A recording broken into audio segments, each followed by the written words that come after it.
বাহুবলী মুভিটা দেখছেন নি আপনি? মাথায় পাথর আছে এটা নিয়ে রে।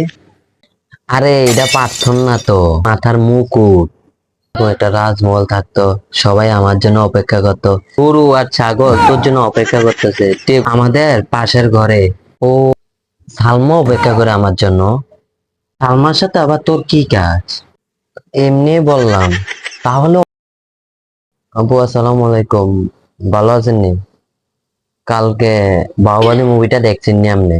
মাথায় পাথর আছে এটা নিয়ে রে। আরে এটা পাথর না তো, এটা হচ্ছে যে মাথার মুকুট। যেটা হোক, এটার কথা তোরা বললাম না। হ্যাঁ আব্বু, এই মুভিটা আবার দেখে কি হয়েছে আবার? আপু, ধরো না, আমার জন্য যদি এরকম একটা রাজমহল থাকতো, সবাই আমার জন্য অপেক্ষা করতো, কেমন হতো এই জিনিসটা বলো তো? একজন তোর জন্য অপেক্ষা করে তো। ও আচ্ছা, কে আমার জন্য অপেক্ষা করে? আব্বু এটা বলো তো।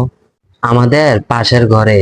ও দাঁড়াও, আমি বুঝতে পারছি, সালমা অপেক্ষা করে আমার জন্য। সালমার সাথে আবার তোর কি কাজ? এমনি বললাম। তাহলে অপেক্ষা করে কে? আমার গরু আর ছাগল তোর জন্য অপেক্ষা করতেছে, তুই এগুলার খানা দিস নি, তাড়াতাড়ি খানা দিয়ে। আর আমি আর কলটা দিস না আমারে। আমি কাজ করতেছি, আমি অফিসে আছি, রাখ। আমি জানতাম এমনই কিছু একটা হবে। যাইতেছি।